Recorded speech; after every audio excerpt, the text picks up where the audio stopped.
Maravilha. Deixa eu puxar as coisas aqui para o outro. Deixa eu ver se eu consigo. Acho que assim fica melhor. Pronto. Bom, seguinte, primeiro eu vou falar um pouquinho da catarata polar posterior, tá? Primeiro eu vou pôr só uma cirurgia, mas eu vou fazendo alguns comentários aqui em relação à polar posterior, né? A catarata polar posterior é uma catarata que muitas vezes você vai ver num paciente mais jovem, né?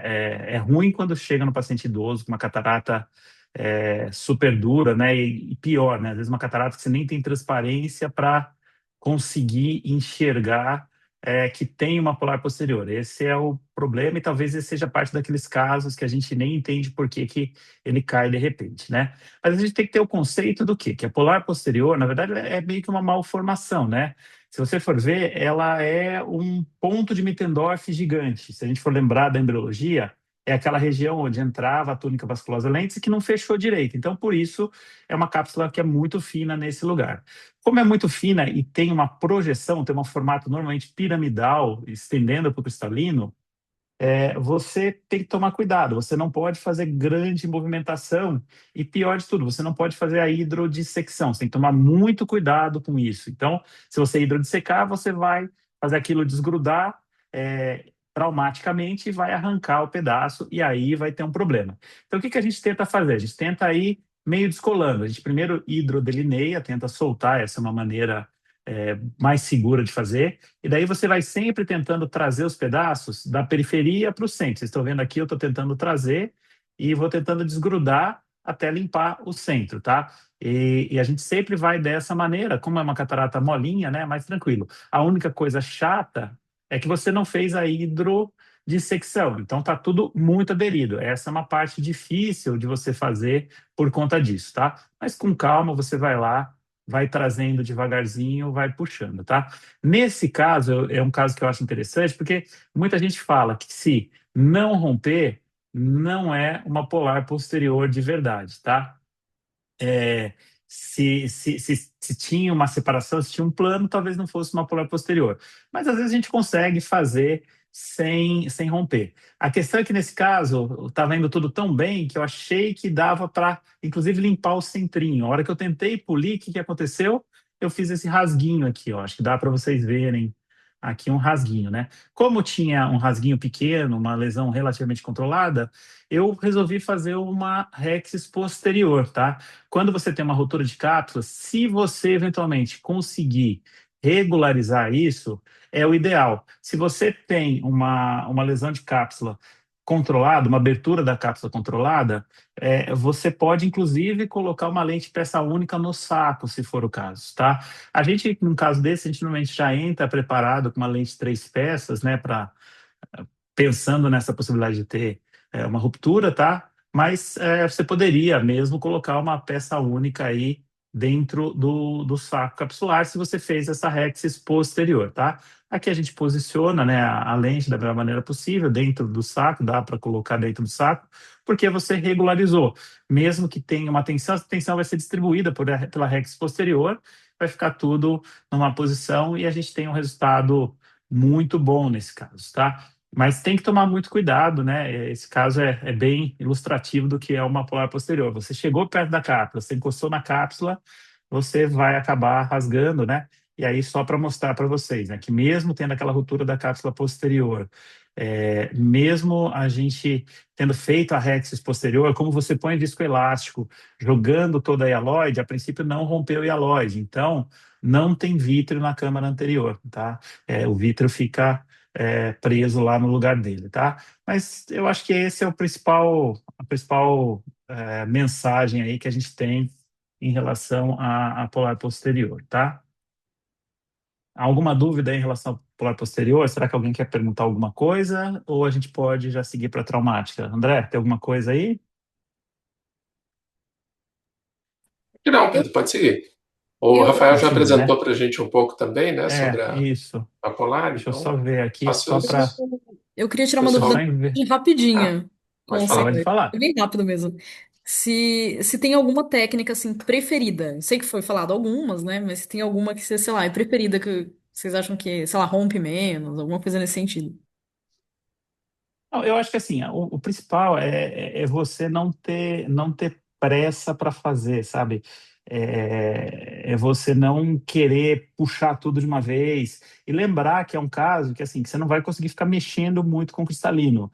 Aqui era um cristalino molinho. Se é um cristalino um pouco mais duro, você vai ter que tomar cuidado. Você não vai ter que você vai ter que usar técnica, você não vai precisar ficar rodando tanto o cristalino. Então, vale a pena considerar uma técnica onde você de repente vai conseguir quebrar o cristalino sem precisar mobilizar muito ele, né? Eu não gosto para um caso desse, por exemplo, e aí é uma questão pessoal de preferência. Eu evitaria um Photoshop ali, você vir com o, o shopper ali roçando a cápsula, eu ficaria com um pouco de medo, tá? Mas é uma questão pessoal. Já vi gente fazendo sem maiores problemas. Na verdade, assim, você tem que ir imaginando que pode acontecer o pior e fazendo tudo muito devagarzinho e, eventualmente, você trabalhar como se tivesse rompido, ou seja, baixa parâmetro, trabalha mais devagarzinho, vai tentando trazer o pedaço para o meio, comer. Eu acho que isso é o principal, tá? Eu Respondi a concordo. dúvida aí? Acho que é Eu, isso, né, con- André? Não sei. Tem é algo a isso, eu mais? concordo. Essa ideia, eu ia falar exatamente isso. Você trabalha como se fosse um caso que o paciente fez uma cirurgia de retina que pegou, né? Que rompeu embaixo. Isso, Você já entra sabendo que isso, está rompido, é mais ou menos isso, né? E aí é isso. isso, a hidrodelineação primeiro, tira o núcleo, que é a primeira, é o que interessa primeiro, e aí depois o resto você se vira e com calma, né? Devagar. É importante conseguir achar o plano, né, na hidrodelineação ali. Se você Isso. conseguir achar o plano, faz uma diferença bem grande. E para achar o plano, na verdade, você tem que ter um pouquinho de fé, né? Às vezes o pessoal fica tentando ir com o jatinho ali ver se acha. Não, você tem que cravar mesmo no cristalino até chegar no núcleo, na parte mais dura, e ali você injeta. E você tem que fazer um pouquinho de força. Tem que tomar cuidado, lógico, para não fazer muito força e não acabar achando o plano errado, mas você vai injetando e procurando o plano. A hora que você viu que pegou no plano certo, aí você injeta com um pouquinho mais de força ali, né? De pressão. Tá bom? Perfeito, obrigada. Bom, maravilha. Seguindo aqui em relação ao trauma ocular, né? Sem dúvida nenhuma, a catarata traumática, ela é a gente brinca, né? Sempre fala isso, parece um chavão, mas é verdade. Ela é uma caixinha de surpresas. E você tem que ir preparado para qualquer coisa. Você pode ter as mais diversas manifestações aí de cristalino, de córnea, de segmento anterior, tá? Lembrando que o trauma ocular é a principal causa de cegueira unilateral. Se você pegar um paciente cego de um olho, muito provavelmente ele ficou cego por trauma ocular, tá? Principalmente homem jovem, né, que é o principal grupo de risco, né? E a catarata traumática é uma das principais causas desses pacientes terem perda visual, tá? A catarata traumática ela pode acontecer tanto no trauma aberto, então uma lesão que pegou córnea, atravessou e chegou a pegar cristalino, como no trauma fechado, tá? Então você pode ter um deslocamento do cristalino, você pode ter paciente, por exemplo, tem uma polar posterior, um trauma contuso de grande intensidade, pode romper. Então você tem vários tipos de trauma que podem acontecer. E ela pode ser aguda, normalmente no trauma aberto ela vai ser aguda, ou vai ser tardia, normalmente nos traumas fechados aí, tá? Muitas vezes tem mais de um tipo de lesão. Então você tem uma catarata, que às vezes está alguma coisa de cápsula rota, junto com uma luxação, com uma subluxação. Você tem lesão de íris com lesão de cristalino, tá? Então tudo isso você tem que ir preparado, imaginando que você vai ter que ver. E aí o exame, a biomicroscopia antes, com muita atenção, é muito importante, tá? Não é infrequente você ter então, uma perfuração, hemodiálise, sangue, sinéquia, vítreo na cama anterior, e lembrar, inclusive, dos corpos estranhos, né? Corpo estranho não é infrequente, tá? Então, aqui um paciente que teve uma perfuração, isso bateu no cristalino e ficou. Essa catarata, se atrapalhar a visão, você tem que operar. Se não atrapalhar a visão, eventualmente você pode observar, se o olho não tiver inflamado e tudo mais. Mas quase sempre a gente tem que intervir, tá? Lembrar que, eventualmente, o paciente, por exemplo, que tomou um choque elétrico, pode ter uma catarata desse tipo. Os deslocamentos, né, os traumas com luxação, com subluxação, não são infrequentes da gente ver. E aí vai ter a questão não necessariamente da catarata ser o problema, mas a fixação ser o problema. Lembrar quando você tem trauma aberto, uma preocupação grande que a gente tem é de ter lesão direta no cristalino. Com isso, o cristalino vai começar a hidratar, vai começar a vir componentes intracristalinianos para a câmara anterior, vai dar um processo inflamatório muito grande e você vai ter que ter uma intervenção o quanto antes por conta disso, né? Às vezes o quadro é muito mais feio, começa a vir muita coisa para a câmara anterior. Se você ficar bobeando ali, vai começar a encostar na córnea, vai começar a dar edema de córnea e você vai acabar tendo que fazer a cirurgia numa condição muito pior do que o que você tem, tá? Lembrar que pode ter corpo estranho, tá? Então aqui você tinha lesão na córnea, você tinha um corpo estranho grande na câmara anterior e que acaba lesando eventualmente o cristalino, tá? E às vezes é tudo junto e misturado. Tem vítreo, tem o cristalino subluxado, tem hidrodiálise, tem sangue na câmara anterior, tem arrancamento da íris, você teve a perfuração, você tem resto cristalino na câmara anterior. Então tudo é muito difícil, tá? Tem que tomar cuidado, você não obrigatoriamente precisa operar num primeiro momento, mas você também não pode ficar demorando, porque senão tudo aquilo vai tendo uma certa fibrose, às vezes calcifica e vai tudo ficando muito mais difícil de você operar e de você tratar depois, tá? Aqui um caso que teve uma perfuração, atravessou o cristalino, tinha vítreo na câmara anterior e o pessoal deixou ficar uma catarata branca. Não é para chegar nisso, obviamente, tá? Aqui um exame bastante interessante, tá? Uma forma de examinar o segmento anterior, né? Isso aqui eu eu mantenho essa imagem aqui como homenagem ao Dr. Carani, né? Foi um professor que teve no HC, que era um grande ecografista, né? E ele conseguia fazer imagens sensacionais, mesmo sem usar o BM, né? Que o ideal é a gente usar o BM, mas se você usar uma bexiguinha para fazer uma interface, você consegue focar na câmara anterior, ultrassom, e mostrar íris, mostrar que tem resto de cápsula, mostrar que o cristalino está deslocado, né? E o cristalino pode estar lá atrás no vítreo, né? Então é o mesmo paciente mostrando o segmento anterior e o segmento posterior, tá? Então, quando você tem uma catarata traumática, você vai ter que ter uma conduta imediata, aguda, quando tem uma ruptura da cápsula anterior, está vindo material para a câmara anterior, e aí, em geral, você tem que fazer uma remoção primária, e se vai precisar colocar a lente ou não, isso é uma discussão de acordo com o resultado que você conseguir durante a cirurgia. No paciente que de repente teve um trauma contuso ou que não tem resto do cristalino na câmara anterior, o caso não está super inflamado, você pode fazer uma conduta tardia, fazer a remoção secundária. Mas lembrando que não é para você mandar esse paciente embora e mandar ele voltar dali a 6 meses. Não é isso, né? Você pode programar a cirurgia para dali uma semana, para dali 2 semanas, qualquer coisa do tipo. Na conduta aguda, a grande questão é o processo inflamatório exacerbado, que vai levar a uma série de complicações, né? Então, sobe a pressão, aí você começa a ter vitreite, você começa a ter uma série de condições ali que vão dificultar muito o segmento desse paciente. Começa a ter edema de córnea, e aí vai ficando cada vez mais difícil, tá? Então, na verdade, você vai entrar para fazer o controle de dano, certo? Você vai limpar, tirar o resto de cristalino, tirar as massas, tentar deixar aquele olho o mais anatômico possível, e se der, obviamente, você já coloca a lente intraocular, senão você vai deixar isso para ser resolvido num segundo momento. Mas lembrar que cirurgia de trauma agudo é cirurgia de controle de dano, tá? Você não precisa, você não é obrigado a resolver todos os problemas que existem num primeiro momento, tá? Então, o que que você faz? Limpa a câmara anterior da melhor maneira possível, retira todo o corte que estiver exposto, tá? Se o cristalino estiver opacificado, você conseguir remover ele todo, ótimo, senão você pode, eventualmente, tentar deixar o olho calmo e programar a cirurgia para dali 2 semanas, para dali uma semana, alguma coisa do tipo. Se você tiver a lente, e nem sempre você está num centro cirúrgico que tem todas as dioptrias, tal, a gente acaba calculando muitas vezes a lente pelo olho contralateral. Você tem que perguntar para o paciente se ele não tinha nenhuma anisometropia, nada do tipo, para você não errar muito no grau da lente, tá? Mas o implante da lente não é o objetivo primário, tá? É o controle do dano, como a gente falou. Na conduta tardia, você tem que levar em conta que são casos que têm um grau de dificuldade maior. Então, não é cirurgia para R2, não é cirurgia para o R3, talvez. Talvez no final do ano até deveria ser, tá? Mas é o caso para o fellow, é o caso para o pessoal mais velho aí resolver realmente, tá? Por quê? Porque tem muita coisa acontecendo. Então, você vai ter opacidade de córnea, onde perfurou, você vai ter muitas vezes a íris com alteração, não vai dilatar direito, vai ter sinéquia, vai ter vítreo, vai ter rotura, às vezes, da cápsula posterior, tal. Então, tudo isso é muito difícil, tá?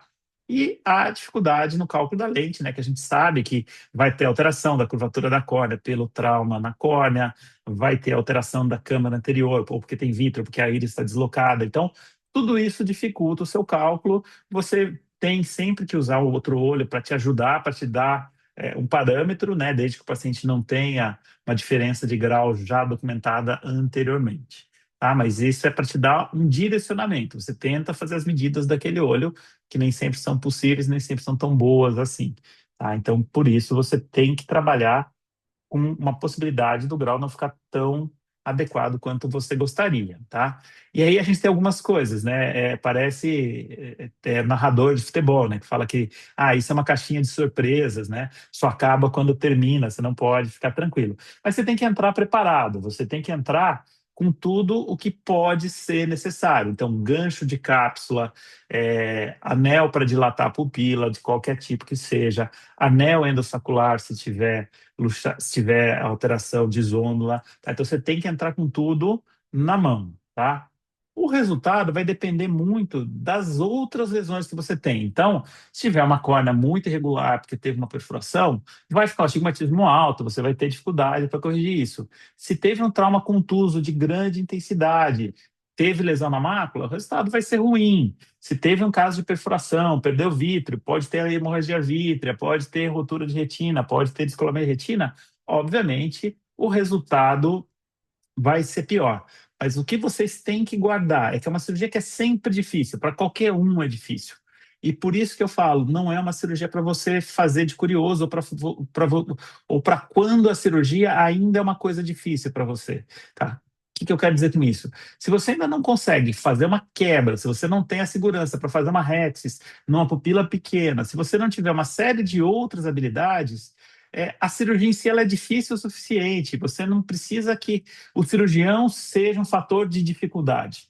Então, não tenham pressa para fazer. Isso é para vocês vão conseguir fazer esses casos. Vocês vão chegar a ter que encarar isso, mas não no começo da curva de aprendizado de vocês. Vai ser traumático para vocês, vai ser muito pior para o paciente. Então, é importante levar isso em conta, tá? E aí, para mostrar alguns casos, né? Então, esse paciente chegou para a gente, ele tinha uma lesãozinha na córnea, uma lesãozinha na íris. A gente fazia a tomografia, a gente via que tinha um corpo estranho intraocular que parecia estar numa topografia muito perto do cristalino, tá? Então aqui só para a gente ver como que foi a cirurgia, tá? A gente tinha já uma opacidade do cristalino, a gente tenta colocar o azul para poder enxergar bem, e a gente via, né? Nesta região aqui em cima, uma região onde parecia ter a cápsula ali, né? Eu aumento aqui, tinha uma aberturinha na cápsula.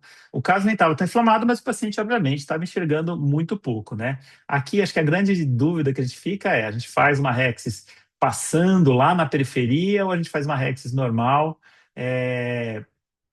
pegando o cristalino ou não, tá?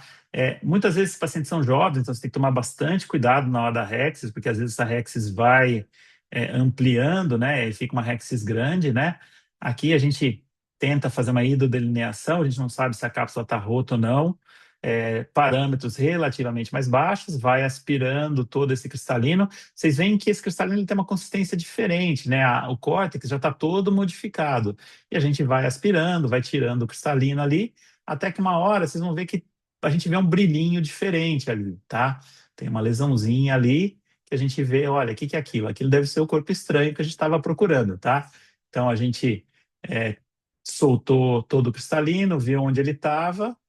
Opa, tá ali, vamos lá, vamos buscar ele, tá? Então, com o próprio vitrófico, com o próprio faconificador, a gente vê onde estava, entra com um ganchinho, traz ele para a câmara anterior, tenta já deixar ele mais ou menos orientado da melhor forma, né? Ele é meio comprido, então você tem que deixar ele na posição onde ele vai sair, né? Então a gente ajeita ele e tira ele da câmara anterior. Vocês veem que é um corpo estranho que não era pequeno, né? Apesar de não ter nenhuma lesão importante na córnea, não era um corpo estranho pequeno. E aí a gente consegue terminar a cirurgia super tranquilo, super bem, né? Termina de aspirar, é paciente jovem, então você vai só aspirando aí e consegue resolver de maneira bem tranquila, tá? Aqui só para a gente ver o tamanho do corpo estranho aí perto da seringa aí, tá? Não era um corpo estranho tão pequenininho assim, tá? Um paciente que teve um trauma, né? trauma contuso aí, né? A gente via que tinha uma diferença na profundidade da câmara anterior. Você vê que é um cristalino que está bem hidratado, bem globoso, né? E aí, a hora que a gente faz o BM, a gente vê que tinha uma ruptura de zônula, né? Das 6 às 10, né? Então, você tinha uma parte da zônula é, íntegra, uma parte grande da zônula também rota, né? Como regra geral, se você tem até um terço da zônula rota, você vai pôr anel, vai ficar tudo bem. Mais que isso, a chance de você fazer todas as medidas e ainda assim não conseguir resolver é grande, tá? Então a gente precisa levar isso em conta, tá? Então aqui a gente tinha, né, rotura da zônula anterior, a gente tinha sinal de resistão angular, tá? Aqui só para a gente ver aqui o caso, né? Você tem que entrar com bastante cuidado, tá? Esse é um caso que eu estava ajudando, orientando, né? Você vê que é uma câmara anterior que fica muito mais profunda, é um cristalino que já tem algum grau de entumecimento. Quando tem esse entumecimento, eu gosto de entrar com a agulhinha aspirando para tentar tirar todo o corte. Você vê que já vem bastante coisa. Tem que lembrar de dar uns toquezinhos no próprio cristalino para ter certeza que você tirou tudo, né? E aí você vai fazer a cápsula Rex aí, tá? Tomando cuidado, lembrando, né, que esse caso tem tensão endossacular bastante aumentada. Então você tem que tomar com bastante cuidado e compensando bastante a câmara anterior aí para não ter perigo disso escorrer e você ter mais dificuldade, tá?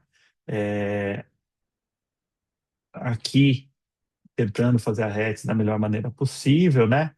Eu acho que aqui foi a hora que eu acabo assumindo a cirurgia, que o colega que estava operando, né, o residente estava operando na época, começou a ter dificuldade, começou a se, a se embananar aqui nessa cápsula, tracionando aí, né? Você tem que tomar bastante cuidado com isso, obviamente, porque senão realmente você vai ter problema, tá? Mas vai indo aqui, eu estou tentando corrigir, né? Puxando para trás, puxando em direção ao centro, vi que já tinha ido, eu acabo abrindo de novo a cápsula ali para tentar regularizar na medida do possível, né? Essa cápsula aí, tá? Ideal a gente cortar ali se não está indo, né? A gente tentou regularizar, tentou ajustar, não deu. Já é um caso que tem uma luxação, você sabe que você vai ter que pôr um anel e tudo mais, então você tem que tomar bastante cuidado, tá? Aí a gente continuou, né? Trouxe o cristalino para a câmara anterior, né? Solta ele, é bem molinho, então vai ser uma aspiração mais ou menos tranquila, né? Faz a aspiração.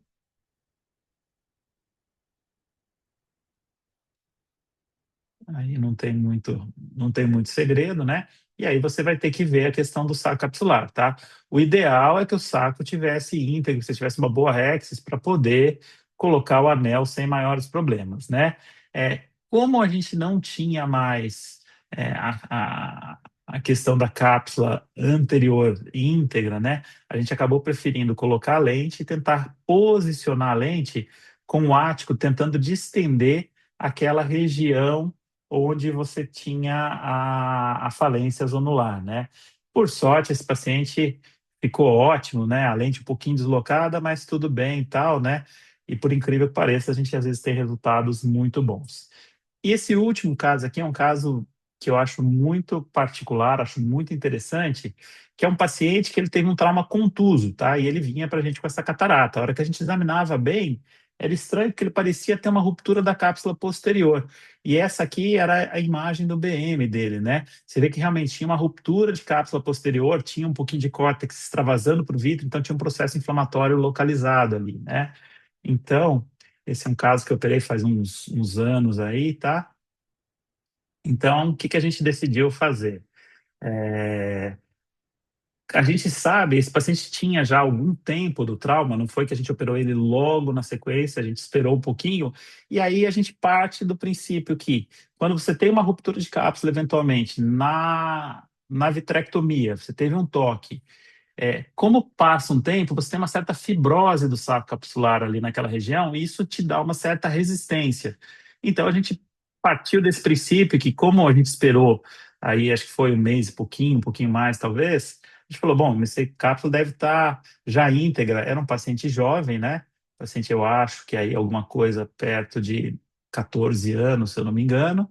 Então a gente falou, bom, vamos tentar fazer via anterior, mas preparado para, se precisar, eventualmente fazer uma Rexis posterior, tá? Lembrar que paciente jovem, você tem que sempre tomar um cuidado grande aí na hora de fazer a cápsula Rexis, né? Porque isso pode querer correr. E como você tem aquela ruptura da cápsula posterior, você pode precisar da cápsula anterior. Então você tem que fazer uma Rexis bastante controlada, às vezes até mais para pequena, né? Mas tentar ir controlando da melhor maneira possível para ter uma Rexis o mais regular o possível. E aqui a gente consegue completar essa Rexis de uma maneira bem boa, tá? Diminui todos os parâmetros, né? Diminui a garrafa, vai tentando aspirar, tá? E aí a gente vai aspirando esse cristalino da melhor maneira possível. Que eu falei, toda vez que tem um trauma, esse cristalino ele fica numa consistência bastante diferente. A gente não vai lá no centro, é como se fosse uma polar posterior, e aqui é uma das coisas que a gente acha que pode ter acontecido, né? Que esse paciente podia ter uma polar posterior e com o trauma rompeu, tá? E a hora que você vê que eu aspiro ali, fica aquela região central onde estava roto, onde estava aberto, né? Então aí a gente tem que parar, colocar viscoelástico para direcionar lá. Eu estou querendo ter certeza que não tem vitro, que eu não estou puxando vitro, nada, que não tem nenhuma tração e tal. A gente tenta ter certeza que está tudo bem ali, tá bom? Então, a gente tenta manter a câmara o mais pressurizada possível, coloca o viscoelástico empurrando o vidro bem naquela região, então vocês veem o viscoelástico criando uma camada, uma onda diferente ali, né, jogando a hialóide lá para trás. A gente tenta puxar, então, todos esses restos cristalinos, limpar da melhor maneira possível, né? E nesse caso, até como tem aquela aberturinha ali, vocês veem que tem uma fibrose grande aqui em volta, né? Como a gente teve a impressão que talvez tivesse vindo um pouquinho de vitro ainda, a gente para, reposiciona o viscoelástico, isso tudo a gente obviamente corta, né? Eu fui tentar dar uma regularizada nessa abertura, mas aí vem o que eu falei, a cápsula está bastante fibrosada, tá? Então mesmo tendo essa abertura, a cápsula está bastante fibrosada. A dúvida que a gente tem é se isso, aquele pedacinho que tem lá embaixo, né, que já estava lá, se isso realmente ia dar um processo inflamatório ou não, mas isso é uma coisa para a gente depois acompanhar, tá? Então, repare, eu estou puxando, tentando regularizar isso, tentando tirar essa bordinha fibrótica, né? Mas você vê que isso está com bastante resistência. Então, assim, a gente até tira um pouquinho da fibrose ali, mas nem precisaria, né? Porque tá tudo bem tranquilo ali, né? Tá bem resistente ali, tá? A gente vai fazer um pouquinho de vitrectomia anterior, né? A tendência hoje da gente é pensar em fazer uma vitrectomia via pars plana, né? O ideal, aqui eu não fiz uma coisa muito bonita, né? Mas o ideal é você entrar por outra incisão, né? Uma incisão que fique bem justa no vitreófago, coloca a triacinolona para ter certeza se tem vitro, daí vocês veem que tem um pouquinho de vitro aqui realmente, a gente precisa ter certeza que a gente tira tudo, né? Que a gente deixa esse vitro bem, deixa essa câmara bem sem vitro, tá? Depois que você resolveu tudo isso, né? Aí é só realmente colocar a lente, a gente coloca uma lente 3 peças para garantir tudo, né? Mas a gente consegue colocar essa lente aí no saco capsular, porque a cápsula estava resistente ali, né? Mas vocês veem que é tudo muito diferente, né? A cirurgia de trauma ocular nunca tem uma cirurgia exatamente igual a outra, né? Então, você tem que dominar como você coloca a lente, como você posiciona a lente, o que que você vai considerar para o segmento anterior, vitrectomia, eventualmente sutura de íris, fixação, tudo isso pode aparecer e pode fazer parte da tua cirurgia, né? Então, aqui o caso, a gente coloca a lente, faz um pouquinho de carbacol para fechar, para ter certeza que não tem vítreo mais na câmara anterior, né? Vocês veem que a pupila vai fechando direitinho. Ah, aquela abertura da cápsula posterior, né, bem redondinha, tudo direitinho, né? Isso fecha, você vê que fecha sem ter nenhum tipo de tração, sem nenhum sinal de vítreo na câmara anterior, um resultado muito, muito bacana, muito bom, né? E assim é o resultado final, tá bom? Ó, vocês veem a abertura, a opacidade que teve de resquício na cápsula, né? Mas tudo bem. Um paciente com uma visão bastante boa, tá? Como a gente está um pouquinho adiantado no caso, vou passar um último caso muito rápido, prometo para vocês, tá? Mas isso aqui é um trauma agudo, tá? Então o paciente tinha acabado de fazer sutura, me pediram para avaliar esse paciente porque acharam que a sutura tá ruim, tá vazando porque a câmara tá rasa. A câmara estava rasa e o olho super tenso. Não faz sentido, né? Se estivesse vazando, se estivesse aberta a câmara anterior, o olho não estaria tenso, o olho estaria com uma pressão baixa, tá? Então aqui, na verdade, o que você tinha era um entumecimento do cristalino secundário ao trauma, tá? Então a gente tenta ganhar um pouquinho de espaço, tenta colocar anestésico e tudo mais aí na câmara anterior, vocês veem que está tudo encostando, né? Então você não tem muito espaço. Coloca azul, como era um trauma recente, ainda sai azul aqui pela lesão, né? A gente vai tentando ganhar espaço, colocando viscoelástico, tudo. Assim, tem uma abertura grande na cápsula anterior, a gente mal consegue corar, a gente tenta regularizar na medida do possível, mas não tem muito, então a gente entra com vitreófago ali, bem devagarzinho, tentando só aspirar, tirar todo o excesso, né? E aí vocês veem que o olho já vai mudando, já vai ganhando espaço, porque você tirou o excesso de pressão. Aí a gente consegue colocar mais viscoelástico, consegue entender melhor o que está acontecendo, e aí a gente acaba a aspiração aí com uma dupla via para fazer o mais devagarzinho, porque a gente não estava conseguindo ver exatamente onde estava a cápsula anterior, tá? Para poder, e a gente consegue, nesse caso, colocar lente e tudo mais, e o resultado bastante bom, tá? Como eu falei, como está adiantado o tempo, só para a gente ilustrar aí que a gente pode precisar fazer isso também, tá bom?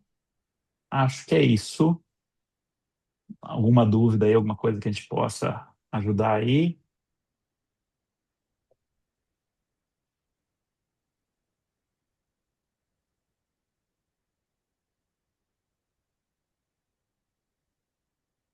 Nenhuma dúvida, pessoal?